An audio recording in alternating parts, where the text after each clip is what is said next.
Hi, Dr. Stokes. Hello, how are you? I am great, thank you. A bit chilly.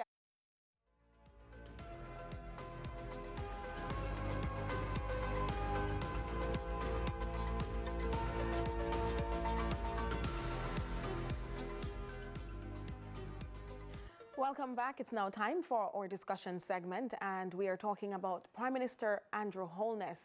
He was addressing a diaspora town hall in New York at the weekend, and he mentioned that Jamaica would not be meeting its Vision 2030 goals. To weigh in on this update is development economist Dr. Christopher Stokes. Welcome, Dr. Stokes. Well, thank you for having me, and I appreciate the opportunity to speak about the subject. Well, what, Dr. Stokes, do you make of the Prime Minister's statement that the country will not be meeting its Vision 2030 goals? Right. I think that's an honest assessment. I think for those of us who recognize the audacity of the goals in the first instance, where it is seeking to take us, which is to essentially make Jamaica a developed nation, to move us to developed nation status, is ambitious, and it you know, if you look at the details, and that requires you know, elimination of poverty and employment and the standards of education required, investment in infrastructure. It was always going to be a tall order.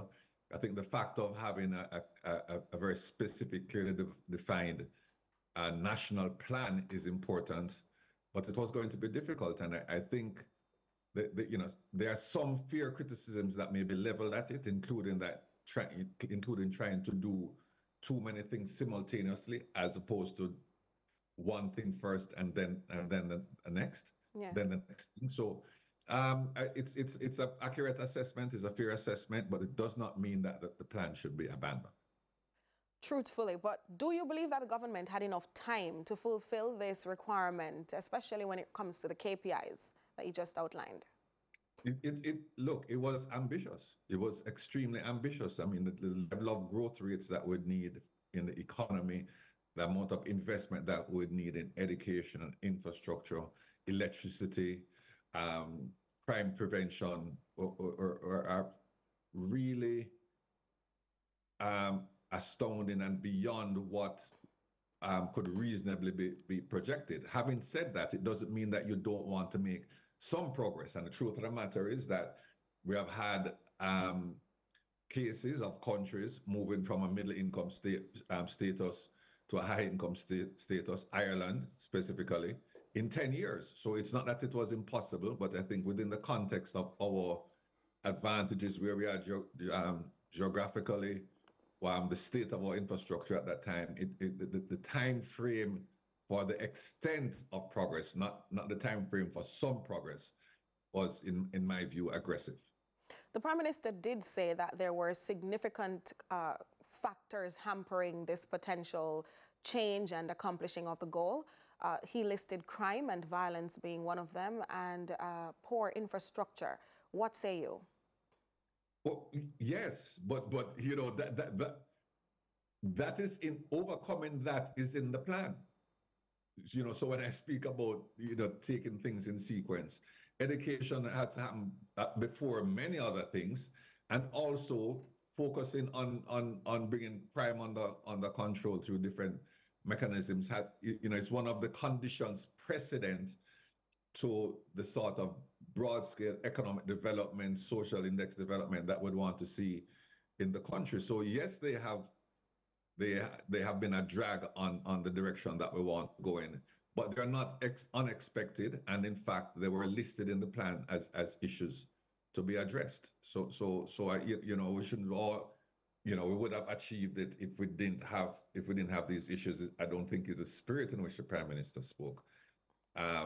Because all along it was there to be addressed as part of the entire moving forward.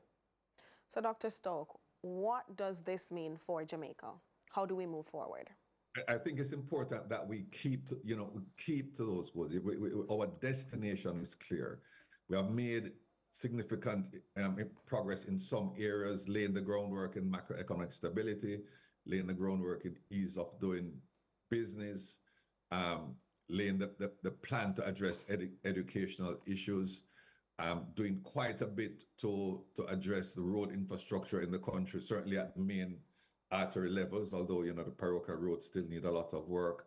A lot of work has been done on the sport infrastructure. So I think the key thing is to keep going forward purposefully with and disciplined execution.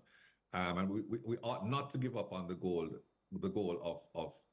of achieving developed nation status, because if there's any small country in the world that can do it, I believe Jamaica is that country. Should it then become Vision 2040? Okay, so we don't want to be throwing out numbers. So I think what, you know, the PIOJ needs to look at what has been achieved, the direction of things, the implementation strategy, as opposed to the national development strategy. The implementation strategy, I believe, needs to be revisited. And I think based on what we have been able to do in the past, based on the capacity that we have not to do things going forward, and what the implementation strategy is, I would suggest that we should leave it to the PIOG to come back with a longer term projection as to when we can hit what marks, and to adjust, you know, its quarterly updates and so on. So we don't want to be calling numbers. What we want to be doing is that every day we're a little bit further ahead than we were the day before, and year over year and so on. And I think that we need to achieve that first before we start talking about the rate of change and the ultimate projected timeline or estimated time of arrival for developed nation state. Thank you. Right. Yeah. Well, thank you so much. That's development economist, Dr. Christopher Stokes. Thanks again, Dr. Stokes. CVM News at noon returns with sports in just a moment.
Welcome back. It's now time for sports.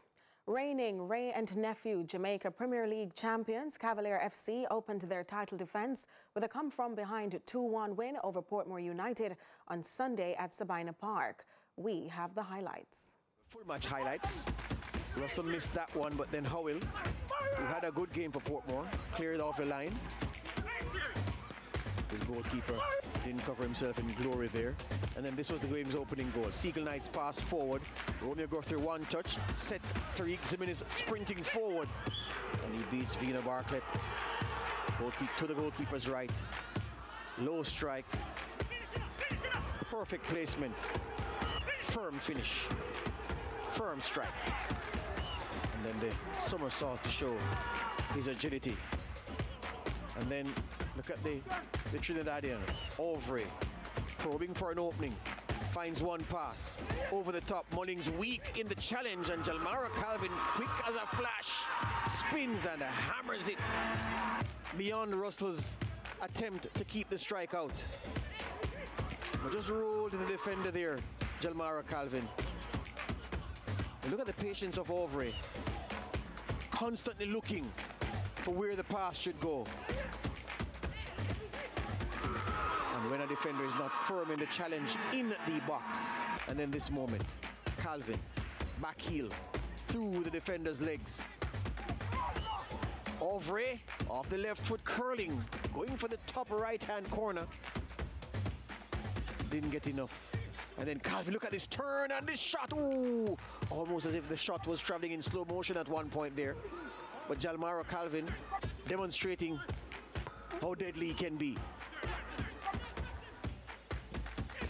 And then look at King running forward just the same. Atkins is unselfish, trying to find his captain who slipped, but still got something on it. And then as the ball dribbled forward, the clearance attempted. And it came back off poor old Mullings. And that's how Cavalier went in front. Exciting game there. Well, meanwhile, in the other JPL results from Sunday, Vere United picked up their first win of the season, running by Malines United 3-1. Newly promoted Racing United also got a first win, 1-0 over Dunby Holden, while it was a tame 0-0 draw between Humble Lions and Tivoli.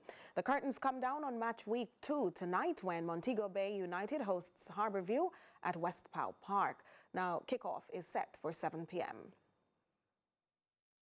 North Korea won a record third FIFA Under-20 women's title on Sunday after eking out a 1-0 win over Japan in Bogota, Colombia. North Korea joins Germany and the USA as three-time Under-20 champions. The Americans finished third after clipping Netherlands 2-1. Here are the highlights of the final. The second All-Asian FIFA Under-20 Women's World Cup final at the El Campín Stadium in Bogota. The Democratic People's Republic of Korea face off against Japan. It's a lovely take in front of Yoneda by Il Sung-cho. Lovely chop back, big chance. Straight at the goalkeeper, and Japan happy to scramble it behind for the corner. Un Young-chae. Il Sung-cho gets the better this time of Sasaki. Goes for goal and scores! And you're looking now at the top scorer at this World Cup. Goal number 6 for the 17-year-old who just bristles with talent as it sailed beyond the goalkeeper, Okuma. And that's it. Wild celebrations for the Democratic People's Republic of Korea. Their third global title at this level of the women's game, and fully deserved. And DPR Korea win the trophy, beating Japan in the final by 1-0. Well, that's it for CVM News at noon. I'm Nika Lewis. Pleasant viewing.